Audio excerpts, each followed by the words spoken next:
Así que estamos grabando para aquellos que no pueden estar presentes, pues entonces pueden ver el video a través de YouTube. Le quiero, primero que nada, darle las gracias por estar aquí en esta noche. Yo sé que siempre hay muchas cosas que hacer, pero vamos a continuar con la parte sexta de Hayesod, el cimiento conforme a Bereshit. Y la vez pasada nos quedamos finalizando el capítulo 4 y habíamos dicho que decía, entonces los hombres comenzaron a invocar el nombre de Hashem, y aunque la mayoría de las Biblias dicen que era invocar el nombre de Hashem, hay otra opinión que dice que realmente era que estaban profanando el nombre de Hashem, y eso se ve aún mejor en el hebreo, porque la palabra que está ahí en el hebreo da a entender, se puede traducir como profanar, Por lo tanto, yo estoy de acuerdo con que significa profanar por lo que vamos a ver que está sucediendo, que va a suceder luego en el resto de los capítulos. Sobre todo, recordemos que para este tiempo ya habían comenzado las personas a multiplicarse y había más individuos. Por lo tanto, comenzando en el capítulo 5, habla de las generaciones de Adán. Habla de las generaciones de Adán.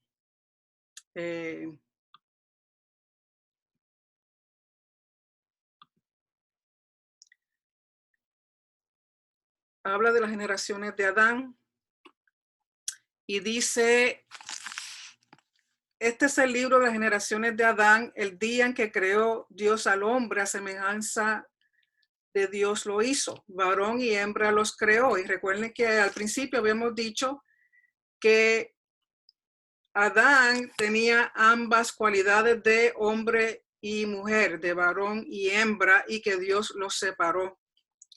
Dice, y los bendijo y llamó el nombre de ellos Adán. Por eso que el nombre de Adán significa humanidad o ser humano, que realmente no es tanto que sea el nombre propio de Adán, sino que el nombre significa humanidad, significa ser humano. Y aquí dice, y llamó el nombre de ellos Adán. Por lo tanto, el nombre Adán significa humanidad, significa ser humano. Y dice, vivió Adán 130 años y engendró un hijo a su semejanza. Ya aquí no dice que a semejanza de Dios, sino a su semejanza, porque recordemos que ya para este tiempo Adán y Eva habían roto pacto con Dios y habían sido exiliados o echados fuera del jardín. Por lo tanto, ya los hijos que vienen de parte de Adán y Eva no son conforme a la imagen exacta de Hashem, sino imagen de Adán. Y dice, conforme a su imagen, y llamó su nombre Set, que en el hebreo es Shet. Y fueron los días de Adán, después que engendró a Shet, 800 años, y engendró hijos e hijas. O sea que eso no. Recuerden que Dios en la Biblia tiende a hablar sobre personas que van a llevar a cabo su propósito, que van a llevar a cabo su deseo. O sea, no menciona a todos los individuos, sino menciona particularmente a aquellos los cuales con los cuales él quiere llevar a cabo su mensaje o su propósito o la función que tiene particularmente para esos individuos. Y dicen, y fueron todos los días que vivió Adán 930 años y murió. Y vivió Set 105 años y engendró a Enosh. Y Enosh significa también hombre o humanidad. Y vivió Set después que engendró a Enosh 807 años y engendró hijos e hijas. Y fueron todos los días de Set 912 años y murió. Y así sucesivamente vamos a seguir viendo toda la genealogía de Adán. Y de nuevo recuerden que solamente está nombrando a aquellas personas con las cuales Dios quiere llevar a cabo lo que quiere enseñar. Es interesante que Enosh, también como el nombre Adán, significa hombre o significa ser humano. Y vemos que los años de vida de estos individuos son muchísimo más de lo que nosotros vivimos hoy día. Y sabemos que debido a que su ADN y el ambiente en que existía en ese tiempo estaban más puros, no estaban contaminados como está hoy día la naturaleza, como está hoy día pues, lo que comemos y cómo vivimos, el ambiente y todas esas cosas. Y da los nombres de todas estas personas y han dicho que los nombres de todos estos individuos significan algo. Por ejemplo, Adán ya sabemos que significa hombre, humanidad. Shet está relacionado con el número 6, tiene que ver con sustitución, fundación, provisión. Enosh también significa ser humano u hombre.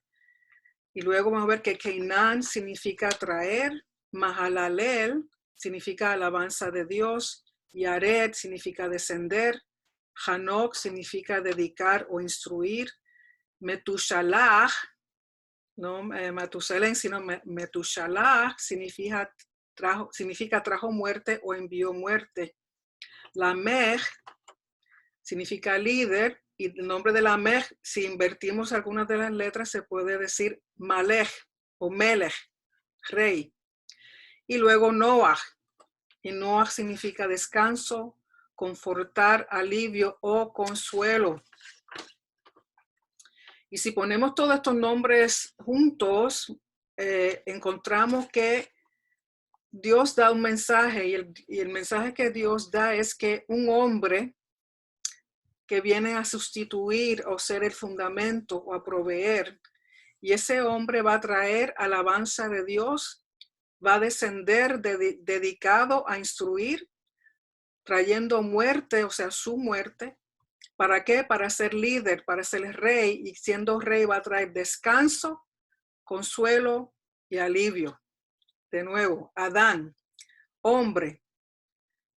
Shet, número 6, que también es el número de hombre, que es una sustitución o el fundamento, la provisión de quién, del ser humano, Enosh. Cainan, para traer, Mahalalel, alabanza de Dios, y Yared, descender, y al descender traer Hanok, dedicar o instruir, Metushalah, trayendo con su muerte, y así siendo un líder, Melech o Lamech. ¿Para qué? Para traer descanso, consuelo y alivio. Así que me interesa que leamos en el verso 21 del capítulo 5, dice, vivió Enoc 65 años y engendró a Matusalén o Metushalah, y caminó Enoc con Dios después que engendró a Matusalén 300 años y engendró hijos e hijas. Y fueron todos los días de Enoc 365 años. Caminó pues Enoc con Dios y desapareció porque le llevó Dios. Es interesante que Enoc tenía 365 años, que viene siendo los días de los años nuestros. Pero lo importante es que hay tres personas bien importantes que caminan con Dios. Número 1, tenemos aquí Enoc o Hanoch, que es su nombre, que significa dedicación, que significa dedicar o instruir. Y otro que caminó con Dios fue Noé, que vamos a hablar de él, y otro que caminó con Dios, Abraham. O sea, el caminar con Dios significa que tienen una relación, una relación bien íntima, bien continua, bien mutua entre Dios y la persona. Por lo tanto, porque Enoc caminaba con Dios, o sea, estaba apegado a Dios, Dios era su enfoque día a día, Dios dice que se lo llevó, desapareció. Y luego el verso 25 dice, vivió Matusalén 187 años y engendró a Lamech. Lamech o Lamech en hebreo, que como dije se puede traducir a Melech, rey. Y vivió Matusalén después que engendró a Lamec 782 años y engendró hijos e hijas. Fueron pues todos los días de Matusalén 969 años y murió. Y de todo lo que hemos nombrado hasta ahora, Matusalén es el que más años vivió. Por eso a veces le dicen a las personas, chacha, es más viejo que Matusalén. Verso 28. Vivió Lamec 182 años y engendró un hijo. Y llamó su nombre Noé, o en el hebreo Noah, diciendo, este nos aliviará de nuestras obras y del trabajo de nuestras manos, a causa de la tierra que Hashem maldijo.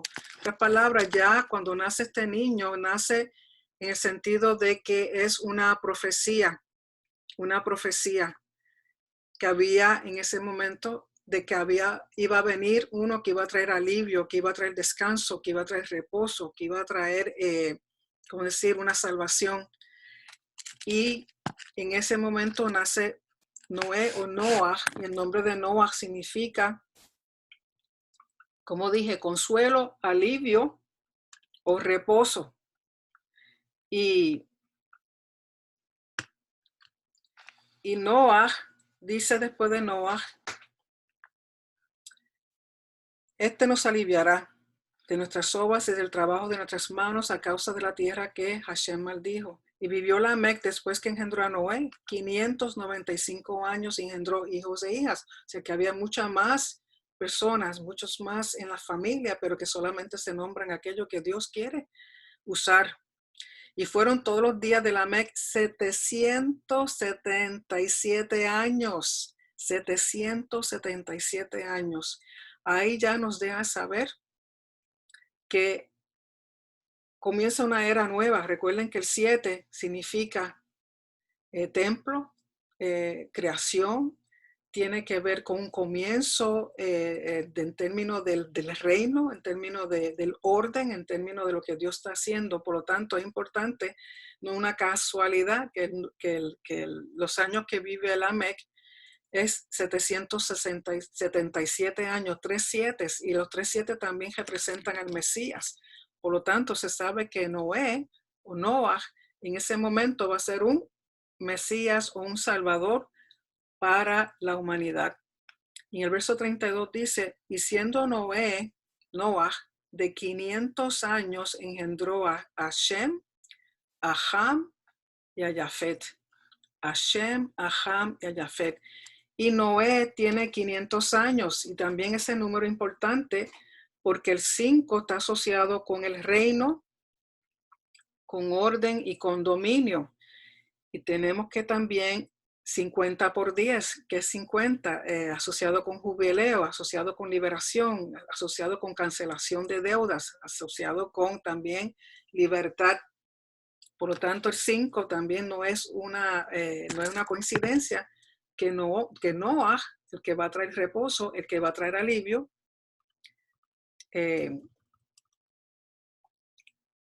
tenga exactamente 500 años. Y el capítulo 6 es bien importante. El capítulo 6 es bien importante porque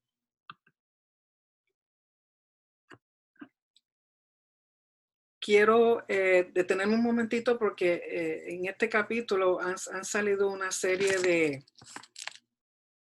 de conjeturas al respecto que yo no estoy de acuerdo. Yo no estoy de acuerdo porque si continuamos con el contexto que tiene, que hemos hablado de lo que está sucediendo, quizás podemos mejor entender lo que realmente comienza a decir el capítulo 6. Dice, aconteció que cuando comenzaron los hombres a multiplicarse, ¿okay? Recuerden que ya de la genealogía de Adán, todos estos individuos están multiplicándose, teniendo muchos hijos y teniendo muchas hijas. O sea que la población ha comenzado a crecer porque ese fue uno de los mandamientos que Dios le dio a Adán, a Eva y los hijos de él, y según que se multiplicaran y llenaran la tierra. ¿Okay?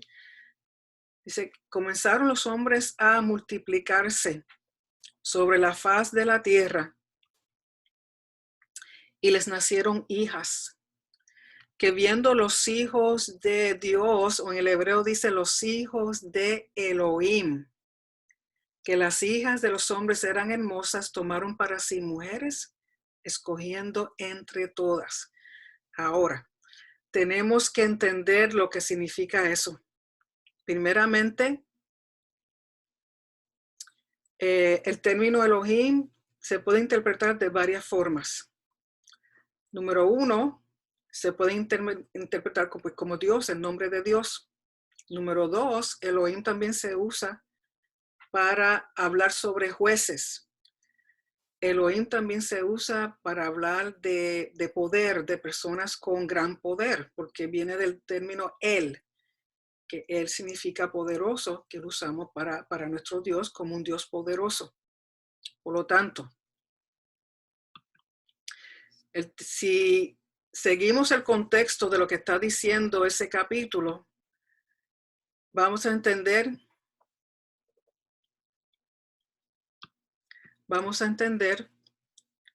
lo siguiente. Y hay dos interpretaciones, pero quiero dar con la cual yo estoy más de acuerdo.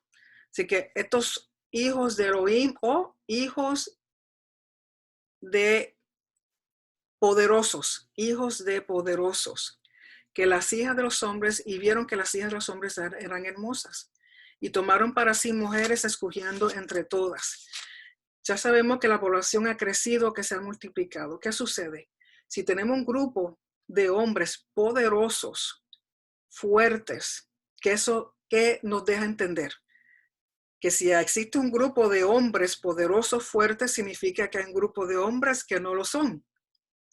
Y eso nos va a dar a entender que ya comienza a haber divisiones de clases, divisiones de castas. O sea que los poderosos, como siempre, y eso no ha cambiado y lo vemos hoy día, los poderosos que toman dominio y oprimen al pobre, oprimen al débil, oprimen a aquellos que no tienen el mismo poder o el mismo estatus que estos individuos.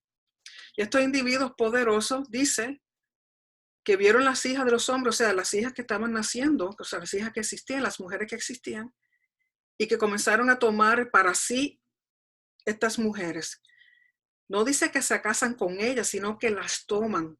Ya esto nos deja ver, por lo menos yo entiendo, que está surgiendo un desenfreno sexual, una perversión sexual, en el sentido de que estos están tomando mujeres, fueran solteras, fueran casadas, fueran jóvenes o fueran de la edad que fueran, y estaban teniendo relaciones con ella sin tener responsabilidad. ¿Por qué? Porque eran poderosos y podían hacerlo. Por lo tanto, el problema es que nadie se levanta a corregir esta situación. Por eso Dios dice en el verso 3, y dijo Hashem, no contenderá mi espíritu con el hombre para siempre, con el hombre. Aquí no está hablando de ángeles, porque otra interpretación que se da, que un poquito más mística y lógico, por ser más mística y más sobrenatural, es lo que le llama la atención a la gente. Que algunos dicen que estos hijos de Elohim, estos hijos de Dios son ángeles. Bueno, para aquellos que favorecen esa teoría, el problema es que la teoría no la explican completa. Según en el concepto judío, algunas interpretaciones judías dicen lo siguiente, que fue que Dios envió ángeles a la tierra con cuerpo de ser humano para ver si podían arreglar las cosas. Pero que estos ángeles que recibieron cuerpo de ser humano, a pesar de mantener sus facultades como ángeles, cuando comenzaron a asociarse con las mujeres, ese cuerpo humano que Dios les dio se fue a el deseo carnal, de tal manera que ellos se envolvieron en perversión, promiscuidad y hicieron lo incorrecto. En vez de hacer algo bueno, hicieron lo incorrecto. O sea, lógico, se les dio cuerpo humano y comienzan a caer también como hace la humanidad, como pasó con Adán y Eva, como pasó con Caín.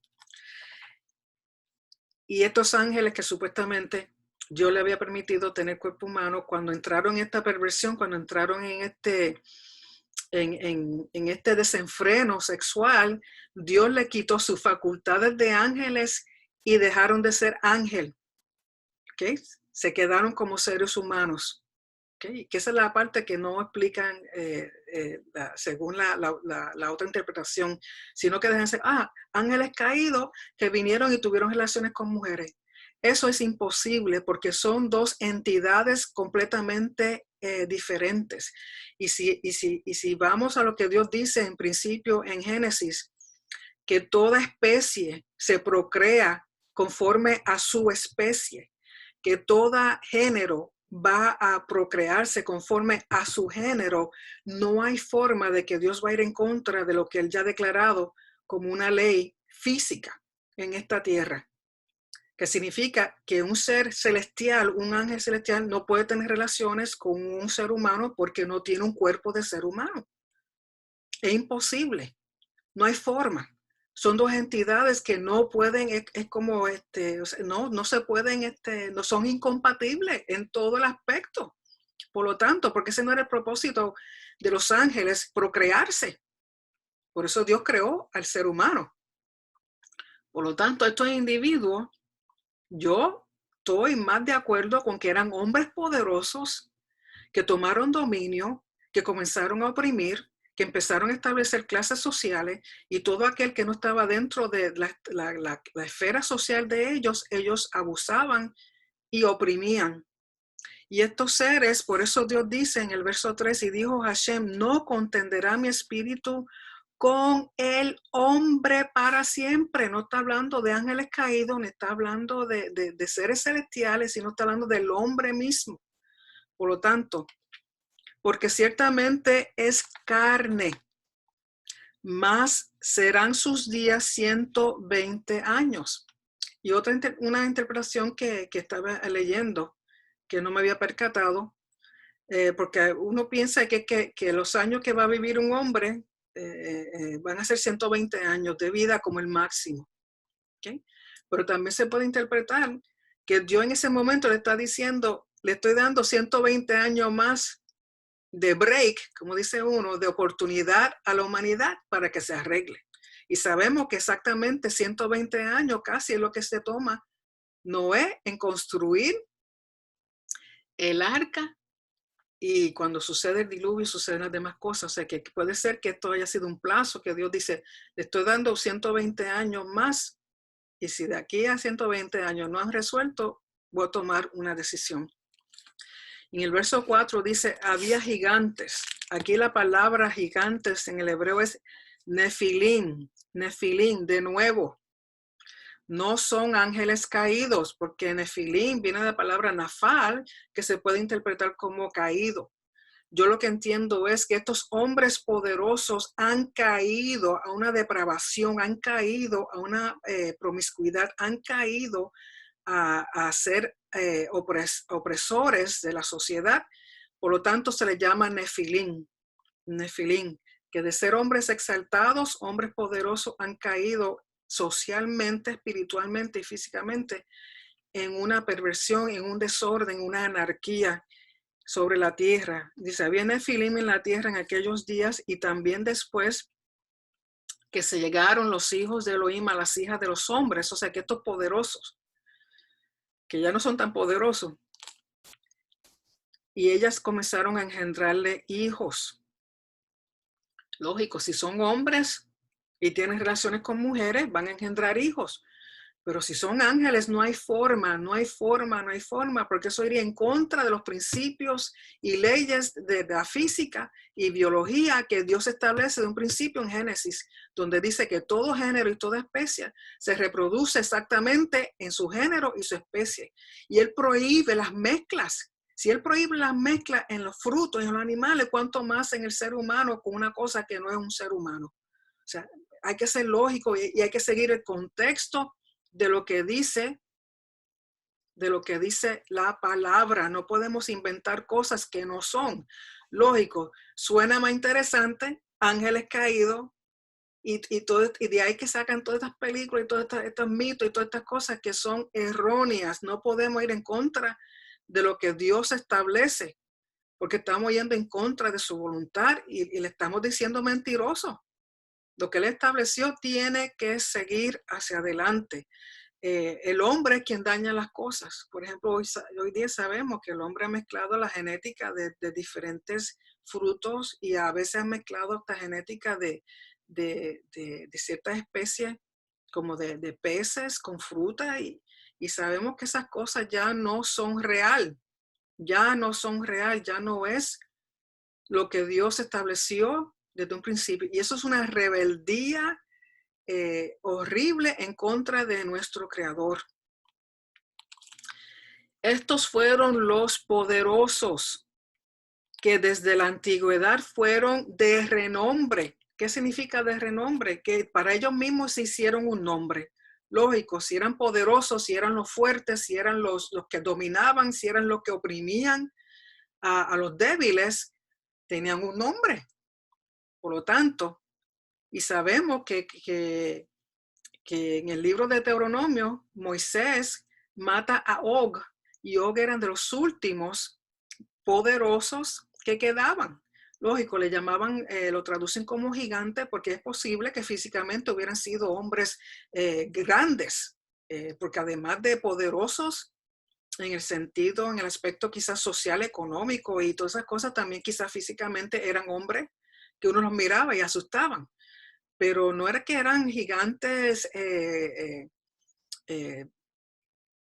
aunque mencionen que quizás eran como 9 pies, y 9 pies alto. Pero para mí un gigante sería un ser humano de por lo menos 50 pies de alto. Pero 9 pies, sabemos que hoy día hay atletas que juegan baloncesto 7 pies, 8, sí que es posible. Pero no estoy de acuerdo con que sean ángeles caídos. Y si fueron ángeles que Dios les cambió a cuerpo humano y luego porque se pervirtieron, Dios le quitó todas sus facultades como ángel. O sea que dejaron de ser ángeles. Y si dejaron de ser ángeles, entonces sí podían procrear.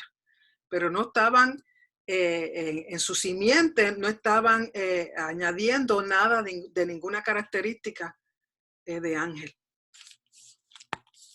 Y de nuevo, dice, y vio Hashem, verso 5, que la maldad de los hombres era mucha en la tierra. O sea, hay una anarquía, hay un desorden, hay opresión de los que son dominantes, oprimen al más débil. Hay una perversión sexual, hay no hay respeto por el ser humano.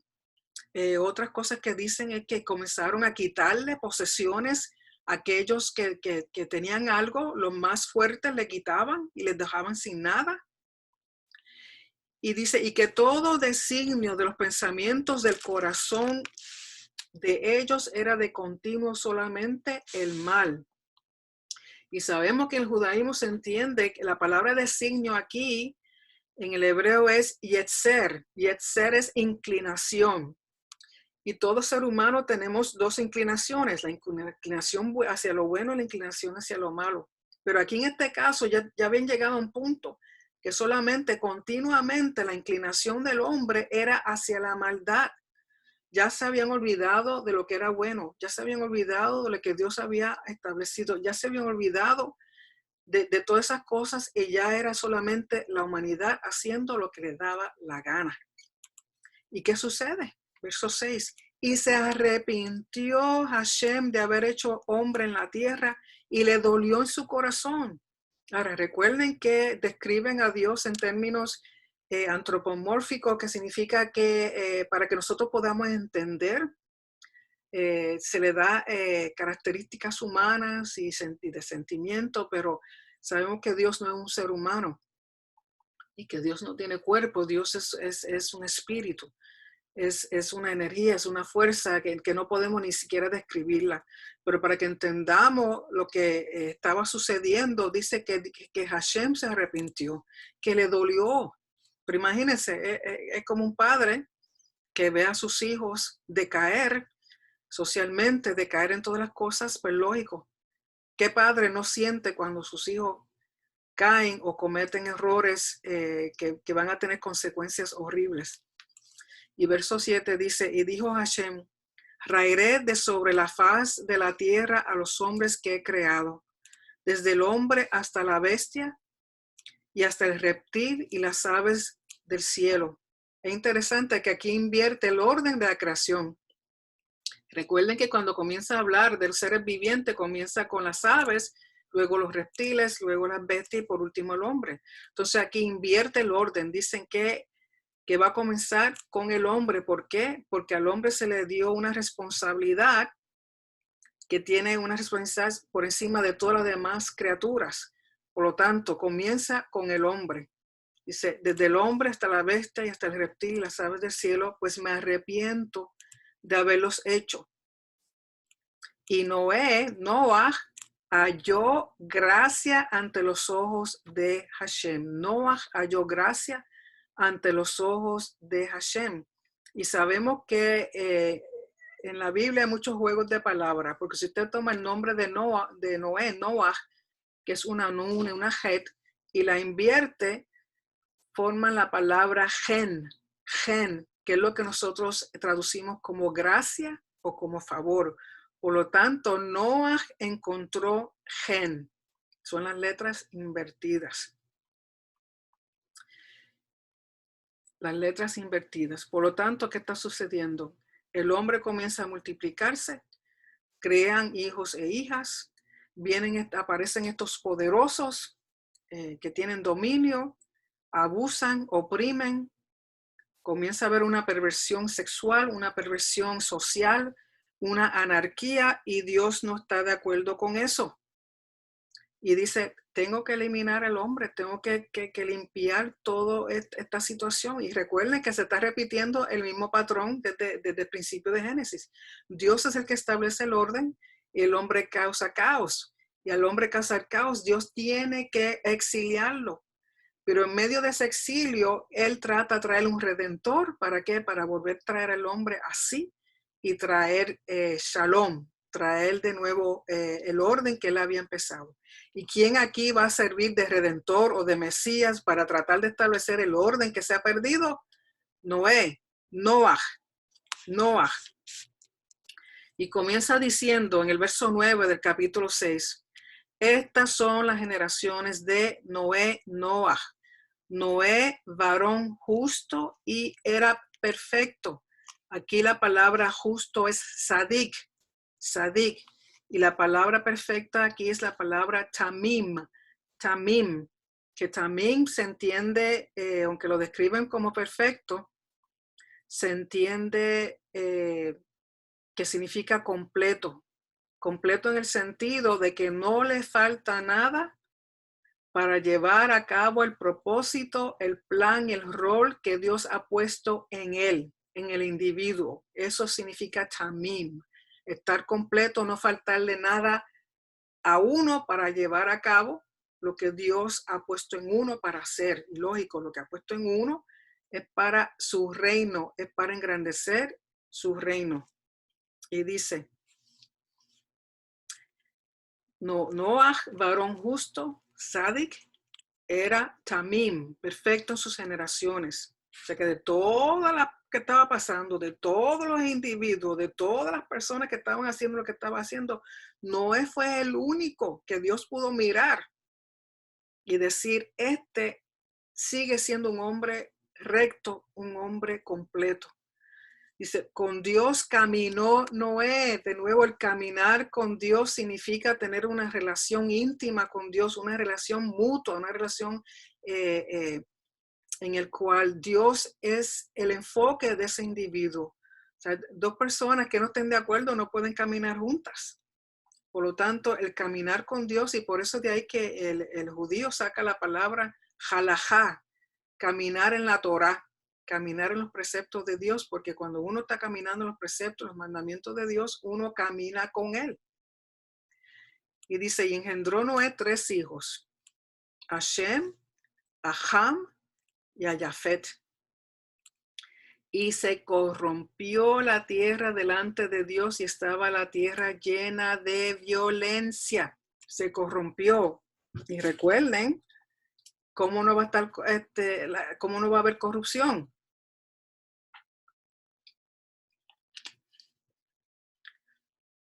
Se había surgido un desenfreno sexual. Había ocurrido un desenfreno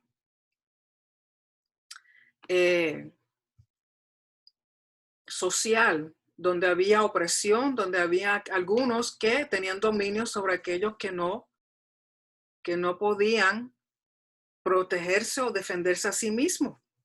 ¿Qué sucede? Dice ya la tierra estaba corrompida y llena de violencia. En algunas interpretaciones de los comentaristas dicen que eso tenía que ver con que había muchos robos. En el sentido, recuerden que yo había dicho que además de tomar las mujeres, de no tener responsabilidad con ellas en el sentido de que quiere casarse con ellas ni darle como un matrimonio, sino que las tomaban, hacían con ellas lo que querían y después las soltaban. También comenzaron a quitarle a las personas sus cosas. Comenzó la envidia, comenzó el codiciar. Por lo tanto, cuando hablan de violencia, también hay la interpretación de que significa que también estaban tomando, quitándole las cosas a los individuos. Y dice, verso 12, y miró Dios la tierra y aquí que estaba corrompida, porque toda carne había corrompido su camino sobre la tierra. Dijo pues Dios a Noah, he decidido el fin de todo ser, porque la tierra está llena de violencia o de codicia o de envidia o de celos. Y aquí que yo los destruiré con la tierra. Destruiré con la tierra. Hazte un arca de madera de gofer. Harás aposentos en el arca.